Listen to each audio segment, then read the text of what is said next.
on Monday, CAF, of course, released a nomination for the CAF Men's Player of the Year and, of course, other categories for 2025 awards. 10 nominees we got from that particular list. Let's take a look at them now. Of course, there was Andre Frank Zambo, that's Napoli, of course, and Cameroon. Wonderful player, of course. Defending champions in the Serie A. There's Fiston Mayele, DR Congo, and that wonderful run in the Champions League for Pyramids. Great one there. Mohamed Salah, Egypt and Liverpool. There's Denis Bouanga. There's Serhou Guirassy, who I really like, one of the best stars. I just like Serhou Guirassy. I love the way he plays for Guinea and Borussia Dortmund. Achraf Hakimi, who I think should win it. Morocco, PSG, Ousmane Lamlioui for Morocco, and RS Berkane, and of course Nigeria's own Victor Osimhen. Nigeria and Galatasaray, Iliman, Ndiaye, Senegal, Everton, and of course Papa Metasa, Senegal, Tottenham Hotspur. So, do we go through each one of them and see what their chances? Let's start with Victor Osimhen. What is his chance of getting that trophy that he picked a year ago in 2023? You think he can pick it this time? 20% chance. 20% chance? Yeah. Okay, how about you? I think even less. Even less. All right. Okay. How about Mohamed Salah?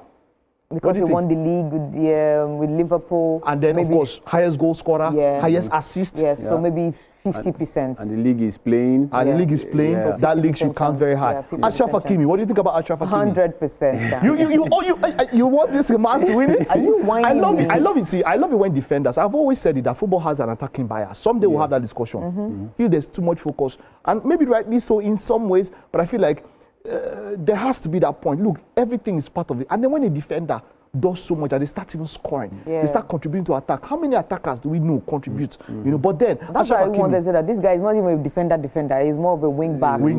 Of course, he defends. He does his job. He does his job. The primary job. Also go on the attack, assist, score goals. Sometimes he's also part-time captain for both Morocco and even Paris Saint-Germain, based on the hierarchy and who is next in line. And he has done well for them.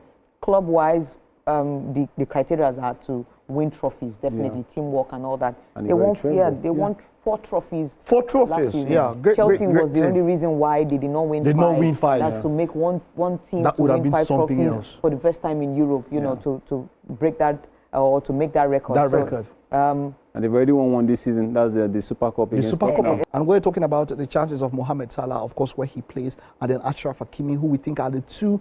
For me, it's going to be one of the two. It has been Mohamed Salah and Achraf Hakimi because of their accomplishments across the year and all of that. But we've seen also that emergence of talent on the African continent. So normally we'd have a local base, but we didn't see any nominations for that. We see all of them in one category. Hafiz, what chance does a Fiston Mayele, who did so well on the continent with DR Congo and of course with Pyramids, what chance does he have against these European guys? Should they be in the same conversation?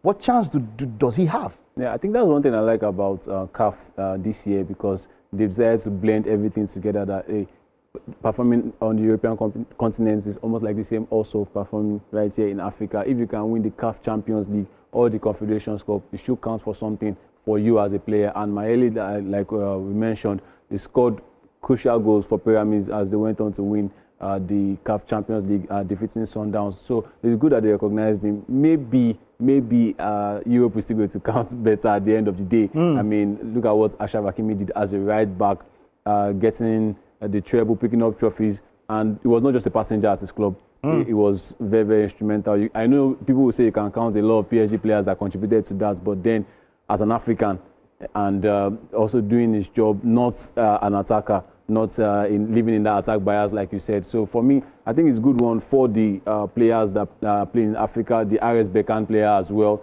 I think they won the Confederations Cup too. So I think it's good that they didn't segment it by saying the CAF Men's player and CAF Men's player playing in Africa. In Africa. I like the fact that they packed everything together. So, but now the question is, what is the chance of a local guy? Do you think a Mayele can win over an Hakimi?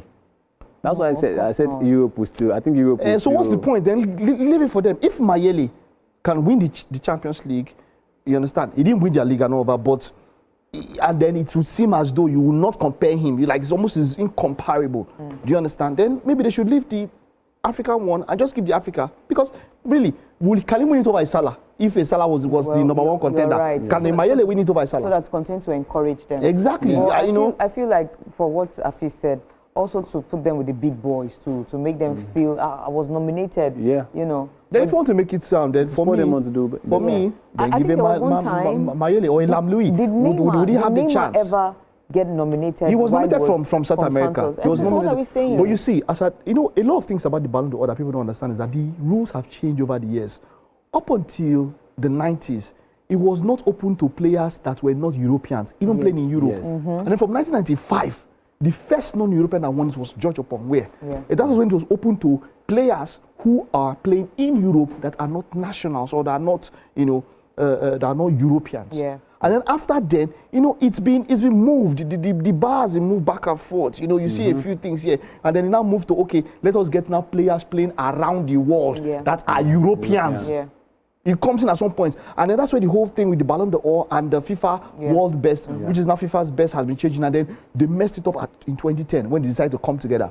And when they decided to come together and then split 6 years after, so it's been back and forth. The thing about, I think we'll also take some day to break that thing down. The thing about the Ballon d'Or and all that, there's just been a lot. So but for us, are we saying this CAF awards now, should it count for playing around the world, but you are African? Yes, you're African. That's what it is now. That's what it is now. But I'm not saying that you never have a chance. If you're playing if you're playing in Africa, you will never. Nobody would. Like I said, would a Lamlioui? Would you pick him over Hakimi? True. Over so they should have their own separate ceremony. You won't pick him over Osimhen. Reward them for everything that they've done. Yeah, Mayele.